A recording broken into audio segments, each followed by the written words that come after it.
प्यारे बाबा हम बच्चों को बताते हैं कि विघ्न विनाशक बनना है तो सर्व शक्तियों से संपन्न बनो, है ना। कई बार जब बच्चों को पूछते हैं ना कि स्वमान क्या रखा है, तो कहते मैं विघ्न विनाशक आत्मा हूँ, ये मेरा स्वमान है, बहुत अच्छा स्वमान है ये, है ना। तो जो भी आज तक इस स्वमान में स्थित नहीं हुए वो इस स्वमान का अभ्यास किया करें। और आज बाबा हमें विघ्न विनाशक कैसे बनना है वो बताते हैं कि विघ्न विनाशक बनना मतलब ऐसा नहीं कि कोई हम ऐसे हो जाएंगे जो विघ्न आया और उड़ जाएगा हमारे सामने से, है ना डर कर। तो बाबा कहते जो बात है, जो परिस्थिति है, वो तो ड्रामा की सीन है ना, वो तो रहेगी, लेकिन जब हम सर्व शक्तियों से संपन्न हैं तो वो परिस्थिति वो विघ्न मुझ आत्मा को विघ्न रूप अनुभव नहीं होगा, है ना, क्योंकि हमारी स्वस्थिति ऊंची है। बहुत सारी बातें जो पहले हमें विघ्न के रूप में लगती थी आजकल नहीं लगती, ऐसा है ना। तो बाबा कहते जैसे जैसे आत्मा शक्तिशाली बनती जाती है तो विघ्न रूप नहीं लगती परिस्थितियाँ। लेकिन बाबा हमें ये बताते हैं कि जो भी हमारे जो विघ्न की जो बात होती है तो विघ्न ड्रामा की सीन में है और आएंगे, लेकिन सर्वशक्ति संपन्न स्थिति के आधार से हम विघ्न विनाशक बने। अब आज जो बात मैं करना चाहती हूँ वो है मम्मा की वाणी की। और आज मम्मा की वाणी बहुत विशेष है। वैसे तो कौन सी बात का मंथन करें कौन सा नहीं, वो एक बहुत बड़ा धर्म संकट होता है रोज़, क्योंकि इतनी सारी पॉइंट्स होती हैं। लेकिन आज मम्मा की वाणी लेंगे। तो मम्मा ने आज वाणी में बहुत अच्छी बात समझाई हमें। पहला कि दुनिया में समझते हैं कि दुख सुख दोनों परमात्मा देते हैं, और ये भी कहते हैं कि दुख को भी प्रभु प्रसाद की तरह अगर ग्रहण कर लो तो मीठा लगने लगेगा, है ना।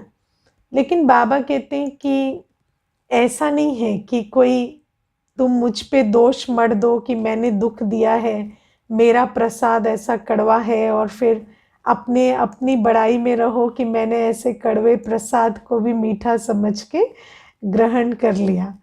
तो बाबा कहते कि ऐसा दोष मुझ पे नहीं रखो तुम कि कोई मैं तुम्हें दुख देता हूँ, मेरा तो नाम ही है दुख हरता सुख करता। फिर मामा हमें बताते हैं कि दुख जो है वो कर्मों के आधार से मिलता है। आत्मा को सुख और दुख, जिसको हम ज्ञान में समझते हैं कि अनुकूल परिस्थितियाँ प्रतिकूल परिस्थितियाँ, अनुकूल व्यवहार प्रतिकूल व्यवहार, शारीरिक मानसिक अवस्थाएं, है ना, जो अनुकूल या प्रतिकूल है, उन सब का फाउंडेशन मनुष्य के अपने कर्म होते हैं। तो कर्मों के आधार से परिस्थिति बनती है सुख या दुख की। और आज मामा हमें ये समझाते हैं कि जब हमारे पिछले कर्मों के किए गए कर्मों के आधार से कोई दुख की बात भी आती है तो प्यारे बाबा तो हमें मदद देते हैं। कौन सी मदद? ज्ञान और योग की मदद, है ना। क्योंकि ज्ञान और योग की मदद से जब हम अपनी स्वस्थिति को शक्तिशाली बना लेते हैं तो उस दुख की बात को पार कर सकते हैं, ठीक है ना। तो ये एक मदद जो बाबा हमें देते हैं। जब कोई, अभी मुझे कोई लिख रहा था कि सारे दिन, है ना, जो युगल है वो बहुत इरिटेट होते रहते हैं, छोटी छोटी बातों में चिढ़ते रहते हैं, तो फिर हम अपनी सहन शक्ति, बाबा के ज्ञान और योग का बल प्रयोग करके वहाँ पर मैं अपनी स्थिति को स्टेबल रखती हूँ। अभी अभी कोर्स किया है ना, तो इस तरह के अनुभव भी बहुत मीठे लगते हैं। तो फिर ये वो एग्जाम्पल है कि कोई परिस्थिति बाबा नहीं दे रहे, ये तो चलो जो भी 63 जन्म के कर्मों की गति के आधार से मिली, लेकिन बाबा हमें ज्ञान और योग की मदद दे रहे हैं। लेकिन बाबा हमें एक, जो आज मम्मा हमें बाबा की वाणी से समझाते हैं कि दूसरे प्रकार की जो बात आती है वो ये कि जब हम शिव बाबा की श्रीमत पर संपूर्ण रूपेण चलते हैं, जब हम बलिहार जाते हैं, तो माया हमें बहुत तंग करती है ना। और वो जो माया तंग करती है वो अलग है। एक होता है विकर्मों का खाता, है ना, एक वो खाता होता है जो हमने पास्ट विकर्म किए हैं, उस कारण से परिस्थितियां या व्यवहार प्रतिकूल है, वो अलग चीज, उसमें ज्ञान योग बल हम प्रयोग करते हैं। दूसरा होता है जब हम सुकर्म करने जा रहे हैं, जब हम बाबा के बनते हैं, पवित्रता की धारणा, है ना, क्लास का डिसिप्लिन, योग, सेवा, जब हम ये करने जाते हैं ना, जब हम बाबा के बनकर बलिहार होकर बाबा की श्रीमत पर चलते हैं, तो माया हमें तंग करती है, चैलेंजेस आते हैं, सब अनुभवी है ना। तो जब वो चैलेंजेस आते हैं, तो उस समय पर जब हम निश्चय बुद्धि होकर एक बाबा का हाथ पकड़कर श्रीमत पर चलते हैं, तो बाबा हमें उस निश्चय के बल से लाइट माइट से भर देते ना। ये जो वंडरफुल बात है वो आज मम्मा बताते हैं। तो एक होता है कि परिस्थितियों की ठोकर खा खा कर, है ना, शक्ति भरने की कोशिश करना, लेकिन वास्तव में मास्टर सर्वशक्तिवान बनने का तरीका क्या होता है कि एक बाबा की श्रीमत का हाथ कस के पकड़ के रखो, और फिर जब माया हमें चैलेंज करती है, तो उस चैलेंज में बाबा स्वयं ही हमें लाइट माइट भर के अनुभवी और शक्तिशाली बना देते, है ना। लेकिन इसमें जो प्रिकॉशन है, हाँ, कॉशनरी नोट है, वो मम्मा ने ये दिया कि ऐसे नहीं कि हम कोई बाबा को ट्राई कर रहे हो, है ना। कई होते, हमारा तो दिल है दीदी पवित्र रहने का, अब जैसा बाबा चाहे, बाबा रखेगा तो रहेंगे, अब हमारी क्या मर्जी है, हमारा तो भोजन शुद्ध करने का दिल है, लेकिन जैसे बाबा सरकमस्टेंस दे वो नहीं। लेकिन जो सचमुच बाबा को जानकर मानकर कि यही सत्यता का सागर है और सत्य की नाव हिलेगी डुलेगी लेकिन डूबेगी नहीं, और निश्चय बुद्धि की विजय अवश्य होगी, उस निश्चय और विजय की अनुभूति के बल से जो चलते हैं ना, उनको बाबा बहुत जल्दी अनुभवी और शक्तिशाली बना देते हैं। क्योंकि वो कोई ठोकर खाकर नहीं जीतते, ठोकर खाकर अनुभवी नहीं बनते, वो तो जैसे बाबा की श्रीमत पर चलने के लिए पक्का इरादा करते हैं और बाबा का हाथ कस के पकड़ते हैं, तो माया के विभिन्न रूपों से बाबा उनको परिचित भी करा देते हैं, विजयी भी बना देते हैं और अनुभवी भी बना देते हैं। तो अगर मास्टर सर्वशक्तिवान बनना है, अगर सचमुच सर्वशक्ति संपन्न बनना है ना, तो ये विधि अपनानी होती है। समझ आई बात? दोनों में अंतर समझ आया? अब और थोड़ी सी इस बात को समझते हैं। देखो, दुनिया में जो परिस्थिति का नियम है वो ये है कि परिस्थिति आएगी और जाएगी। लौकिक जीवन में, चाहे वो पुराने विकर्मों के आधार से हो, चाहे माया की चैलेंज हो, जब हम पुरुषार्थ करते हैं, कोई भी ऐसी परिस्थिति दुनिया में नहीं होती जो आए और जाए नहीं।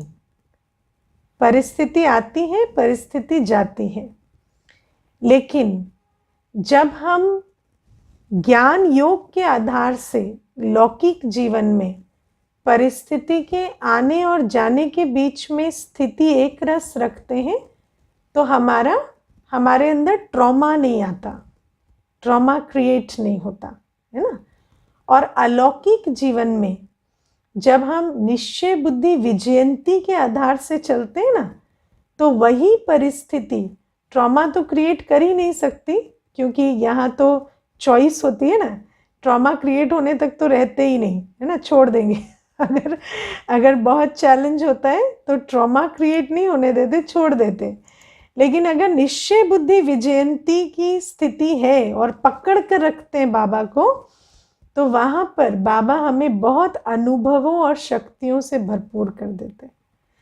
तो परिस्थिति तो आती है और जाती है, लेकिन यदि हम लौकिक जीवन में बाबा का ज्ञान और योग प्रयोग करते हैं, तो हमारे विकर्म नहीं बनते और हमारे को ट्रॉमा नहीं होता। और अलौकिक जीवन में यदि निश्चय बुद्धि विजयंती होकर चलते हैं, तो बाबा हमें लाइट, माइट और खजानों और अनुभवों से, शक्तियों से भरपूर कर देते हैं। ठीक है, मैं आपको ना अपना एक अनुभव सुनाती हूँ, जो शुरू जब मैं ज्ञान में आई, तो होता है ना कि आपको स्वयं के तो कुछ अनुभव नहीं होते, तो आप जो क्लासेस सुनते हैं तो उन अनुभवों को आप इंटरनलाइज करके बाबा को समझते हैं। तो मुझे याद है, ये बहुत मेरी स्मृति में छपा हुआ अनुभव है, इसीलिए आज आपको सुना रही हूँ। एक दीदी ने एक क्लास कराई थी उस टाइम पर, और उन्होंने ये सुनाया कि वो अपने सेंटर पर थी, किसी विदेश के सेंटर पर, अभी पूरी डिटेल याद नहीं, और वहाँ से जानकी दादी जी मधुबन में थे, है ना। तो मेरे ख्याल से लंदन की ही बात है ये। तो जानकी दादी जी ने उनको कहा कि आप कल इस समय भारत पहुँच जाओ। और उस समय लंदन में कुछ हालात ऐसे थे कि बहुत इजी नहीं था ट्रैवल। तो उस टाइम पर वो दीदी सुना रहे थे कि जब वो सेंटर से निकले और मधुबन पहुँचे, उस बीच में 5-6 ऐसी बातों का उन्होंने वर्णन किया, जो बातें अगर आप वैसे किसी से सुनो तो उनको ट्रेजेडी की संज्ञा देना गलत नहीं होगा, कि एक्सीडेंट भी हो गया, है ना, कुछ खो भी गया, लेट भी हो गए, फ्लाइट भी मिस हो गई, इस टाइप की कुछ 5-6 घटनाएं। लेकिन जब वो बहन अपना अनुभव सुना रही थी, तो हर उस घटना में उन्होंने सुनाया कि बाबा ने मेरी मदद कैसे की, और उस समय बाबा का मुझे कौन सा अनुभव हुआ। और मुझे याद है कि उन्होंने एक ऐसा सीन का वर्णन किया जब एक्सीडेंट हुआ गाड़ी का, और कांच जो था वो बिल्कुल चेहरे को एकदम जैसे छू कर नीचे गिरा, लेकिन एक भी खरोंच नहीं आई। और मुझे उस वर्णन को सुनकर ऐसा लगा, वाह बाबा वाह, ऐसे सीन में हम क्यों नहीं थे। तो बाद में मैं विचार कर रही थी कि देखो, अगर दुनिया में कोई ऐसा सीन वर्णन कर रहा हो, तो आपके दिल में आएगा, भगवान कभी हमें ऐसी परिस्थिति में मत डालना। लेकिन जब बाबा के बच्चे जो निश्चय बुद्धि है, और जिन्होंने उन सीन्स में ये नहीं देखा कि क्या हुआ, पर ये देखा कि बाबा ने कैसे मदद दी और अनुभवी बनाया, तो उनके मुख से जब हम सुनते हैं तो हमें वो सीन शक्ति भरता है, हमें भी वो लाइट, माइट और इंसाइट मिलती है जो उनको मिली। तो आप देखो कि वही सीन है, लेकिन जो उन्होंने उस समय ग्रहण किया बाबा से, वो अपने अनुभव व्यक्त करते हुए सालों बाद भी वो अनेकों को दे पा रहे हैं।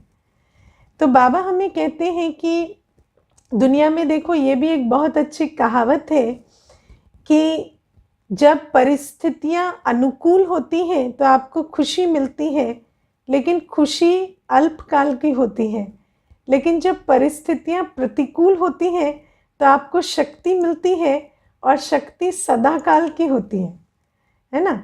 लेकिन ऐसा अगर ये सत्य है तो फिर दुनिया में जिन्होंने भी प्रतिकूल परिस्थितियां देखी, उन सबको तो बहुत शक्तिशाली होना चाहिए, लेकिन ऐसा तो होता नहीं है ना।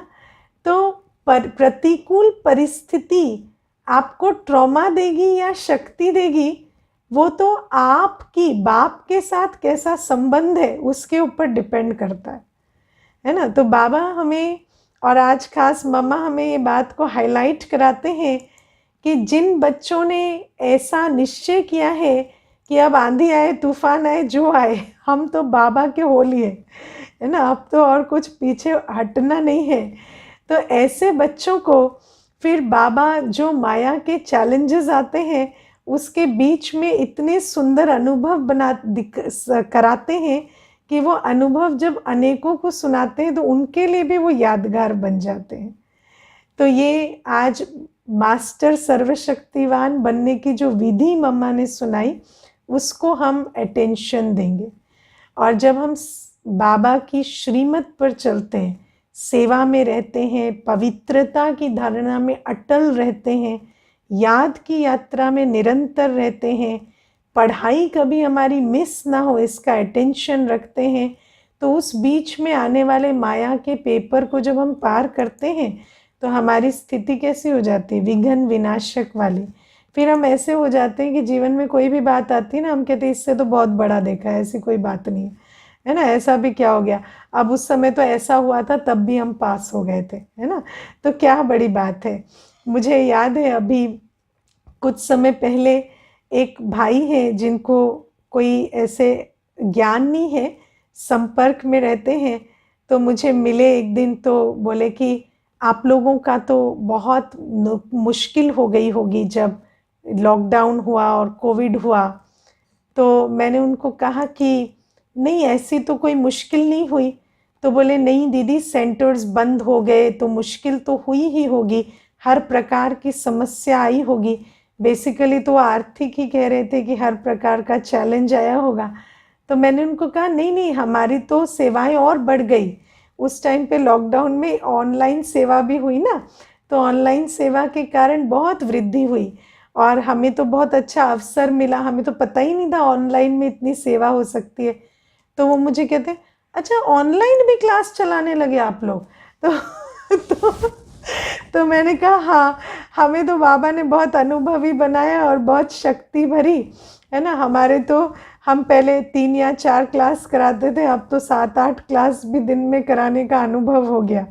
तो फिर वो हमें कहते हैं कि ये आप लोगों का अच्छा है, मतलब हर परिस्थिति में आप लोगों से पूछो तो आप कुछ नया ही बताते हो, दुनिया के हिसाब से कुछ नया, है ना। तो बाबा हमें कहते हैं कि जो बच्चे पक्का निश्चय कर लेते हैं ना कि कुछ हो जाए सेवा तो करनी है, कुछ हो जाए पवित्र तो रहना ही है, कुछ हो जाए पढ़ाई मिस करनी ही नहीं है, तो बाबा भी अपनी लाइट माइट भरकर उस आत्मा को कुछ ना कुछ ऐसा करा देते हैं कि उनकी वो जो निश्चय है उसमें विजय ज़रूर उनको मिलती है। तो ये है मास्टर सर्वशक्तिवान बनने का फॉर्मूला, ठीक है, तो इसको याद रखना। और आज प्यारे बाबा हम बच्चों को कहते हैं कि हर बच्चे के दिल में ये उमंग होता है कि हम बाबा की प्रत्यक्षता का झंडा लहराएं, है ना, कि दुनिया में हर कोई जाने कि प्यारा बाबा परमधाम से आया है हमें वर्षा देने, है ना। अभी एक बहन है तो वो कहीं विदेश में है, तो वो अपने कुछ पैम्फलेट्स बना के कोर्स का जो इनविटेशन है वो लाइब्रेरीज़ में, घरों में, हर जगह जा जा के बांट रही है ना। क्योंकि दिल में देखो, हर बच्चे के दिल में तो ये होता है। मैं समझती हूँ इस क्लास में भी सभी जब भी कोर्स की अनाउंसमेंट होती है तो ज़रूर जितना करते हैं कि सेवा हर एक तक पहुँचे और हर एक बाबा के हर एक बच्चे को ये संदेश मिले कि भगवान धरा पर आया है और वो कोर्स कर कर पहचाने। तो बाबा कहते हैं कि बाबा के हर बच्चे के दिल में प्रत्यक्षता का झंडा लहराने का उमंग तो अवश्य होता है, लेकिन बाबा कहते हैं कि उसका एक इजी मेथड मैं तुम्हें बताता हूँ। वो है कि बाबा की प्रत्यक्षता का झंडा तुम्हारे दिल में सदा लहराता रहे।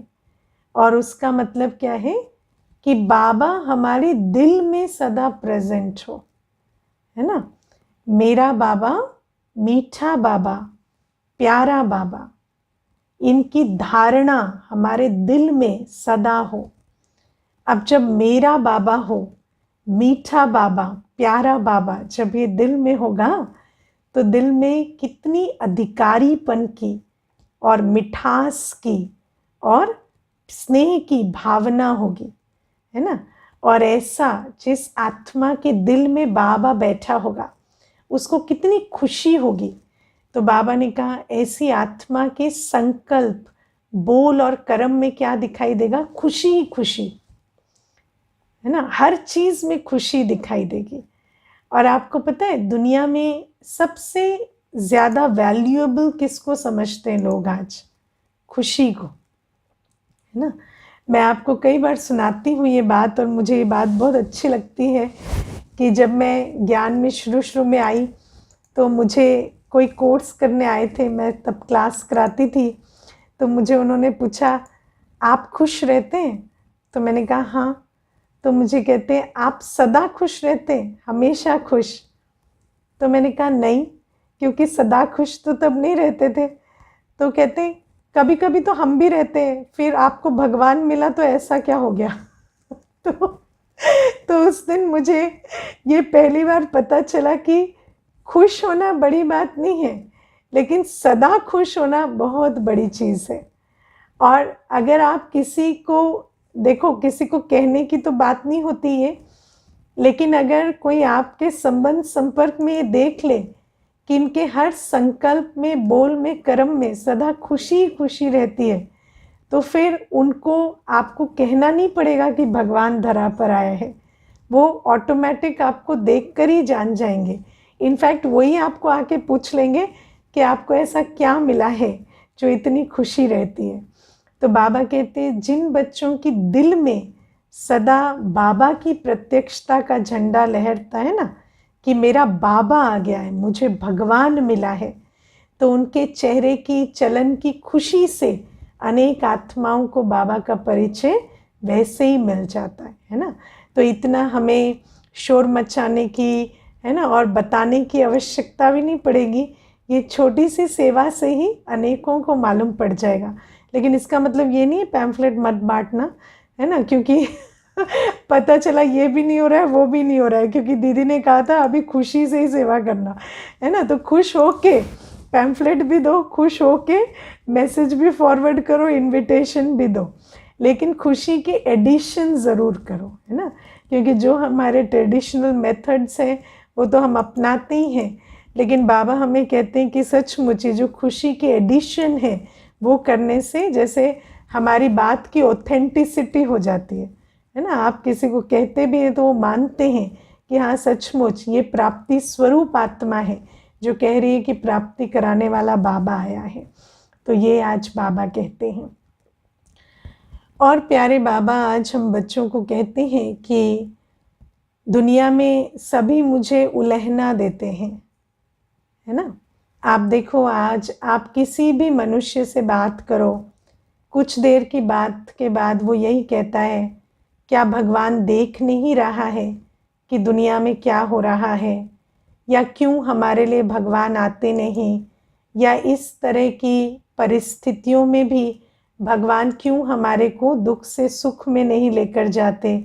जब उनका नाम सद्गति दाता है, दुख हरता, सुख करता है, तो वो अपना काम क्यों नहीं करते, है ना।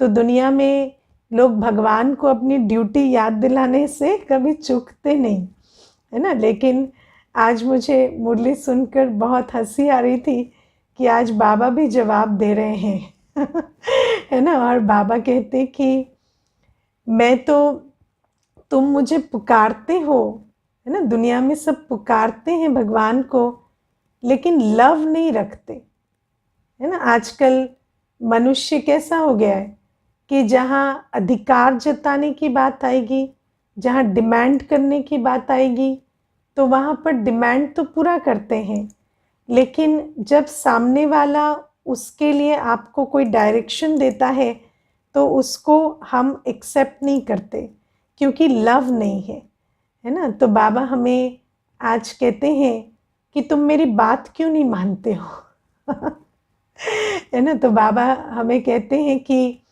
सचमुच मेरा नाम लिबरेटर है, मैं सद्गति दाता हूँ, मैं दुख हरता सुख करता हूँ, ये मेरी ही ड्यूटी है कल्प कल्प आकर पतित दुनिया को पावन बनाना, दुख से सुख में लेकर जाना, और मैं ये ड्यूटी विदाउट फेल कल्प कल्प बजाता भी हूँ, है ना। और बाबा हमें कहते हैं कि ये मैं कैसे बजाता हूँ, राजयोग सिखाकर, है ना। तो बाबा हमें बस ये छोटी सी बात, एक चेंज बताते हैं कि दुनिया में व्यक्ति समझता है कि प्रॉब्लम मैं क्रिएट करूं और सॉल्व करे भगवान, लेकिन मैं कहता हूं तुमने क्रिएट किया तो सॉल्व तुम ही करोगे, लेकिन विधि मैं बताऊंगा, शक्ति मैं दूंगा, लेकिन तुम्हें मेरा बनना पड़ेगा और तुम्हें मेरी मत पर चलना पड़ेगा।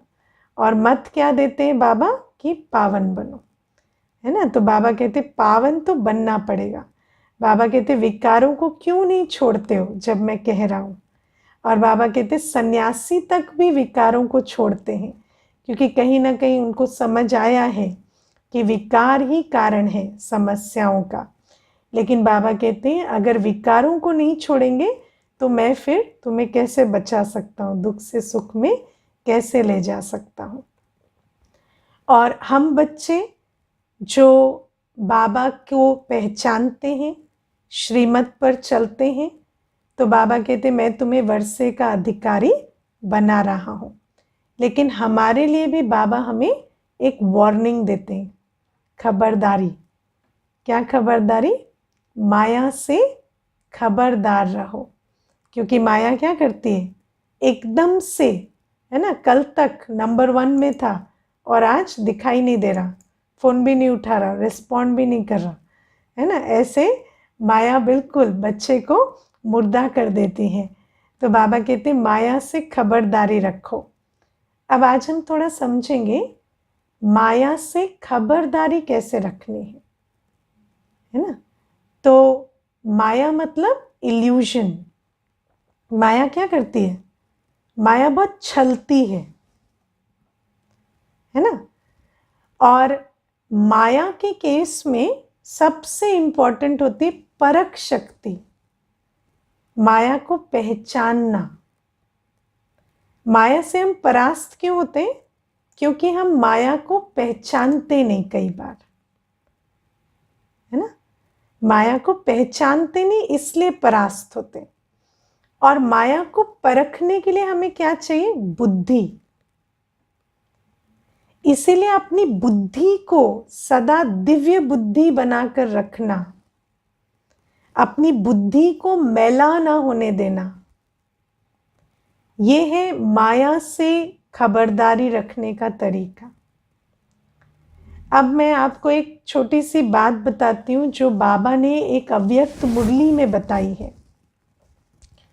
कि कैसे माया हमें परास्त करती है। एक एग्जाम्पल है, उसको समझेंगे पहले। तो बाबा ने उस मुरली में कहा कि मान लो कोई भी एक संकल्प माया ने आपको दे दिया, है ना। आप बैठे हैं और आपको कोई पुरानी बात याद आ गई, या आपको कोई क्रोध आ गया, मानो कोई क्रोध का संकल्प आ गया, कोई कंप्लेंट अंदर आ गई। तो बाबा कहते जैसे ही माया ने वो संकल्प दिया तो आप पहचान नहीं पाते हो, दिव्य बुद्धि नहीं रखते हो, तो आप उस संकल्प को अपना स्वमान बना लेते हो और अपने स्वमान से नीचे आ जाते हो।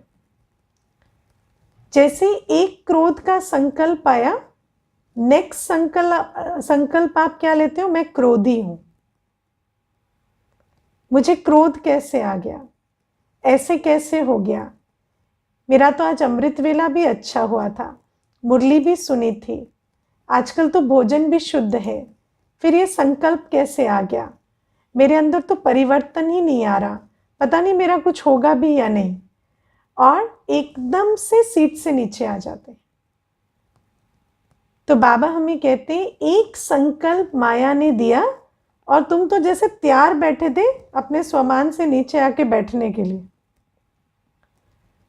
है ना। तो माया को हम पहचानते नहीं है। अच्छा मुझे एक बात बताओ, 63 जन्मों से हाँ विकारों में गोते खा रहे थे, और आज एक संकल्प ईगो को हर्ट कर जाता है।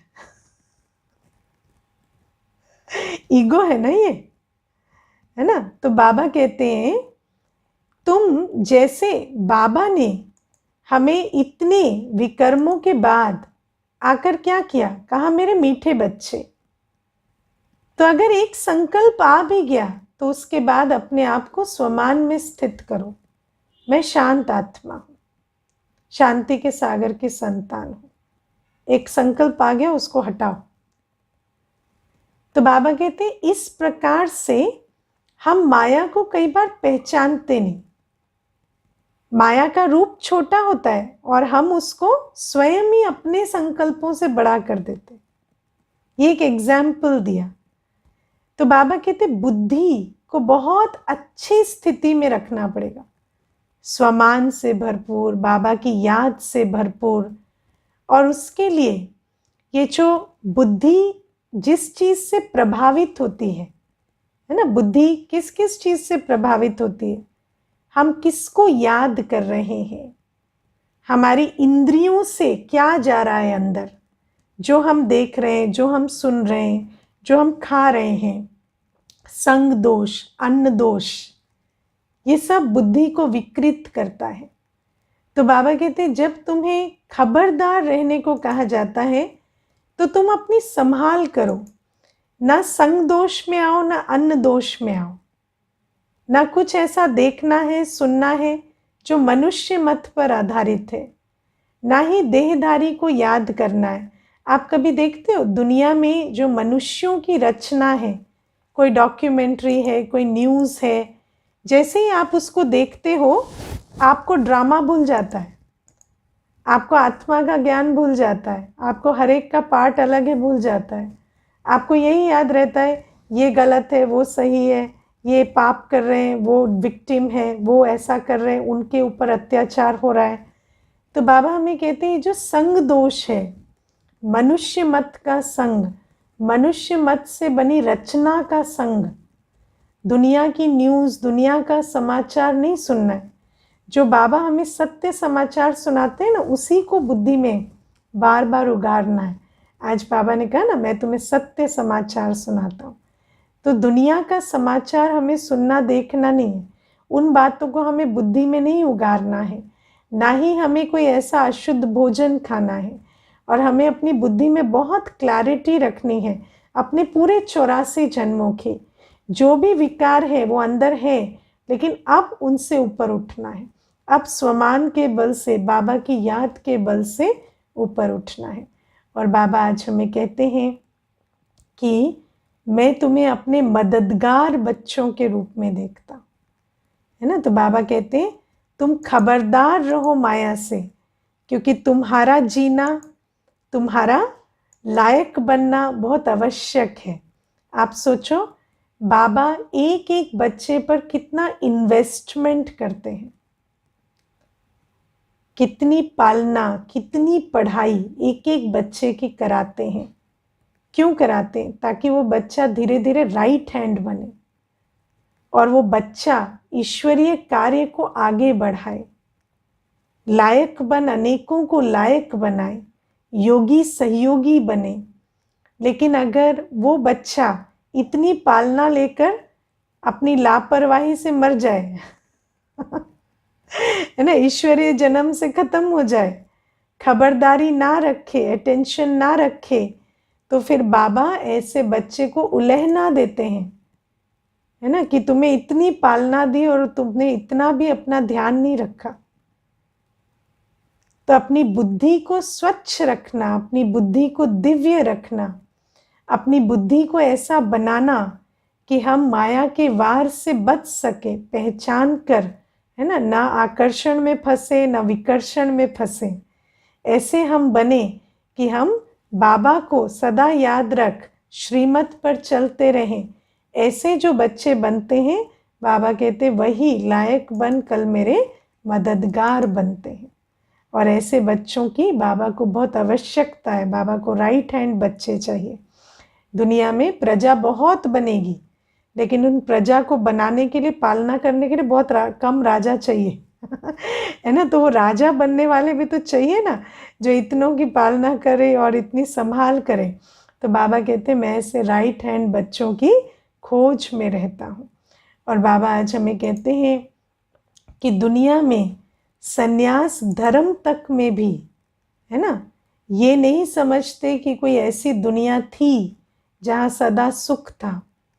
दुनिया में कोई रियली नहीं समझते कि ऐसा स्वर्ग था। आप किसी को भी स्वर्ग का चित्र दिखाओ और बोलो ये दुनिया थी, वो कहेगा क्या मजाक कर रहे हो, है ना क्यों? क्योंकि दुनिया में कोई नहीं समझते कि ये दुनिया कभी थी भी। और बाबा कहते हैं मैं तो तुम्हें ऐसी दुनिया के लायक बना रहा हूँ। जिस दुनिया की कल्पना मात्र भी मनुष्य नहीं करता ना, मैं तुम्हें बता रहा हूँ कि ऐसी दुनिया थी और कल्प कल्प मैं ही तुम्हें ऐसी दुनिया का वारिस बनाता हूँ। तो बाबा कहते हैं तो फिर तुम्हें कितना पावन बनना चाहिए, कितना मददगार बनना चाहिए और बाबा से वर्षा लेना चाहिए।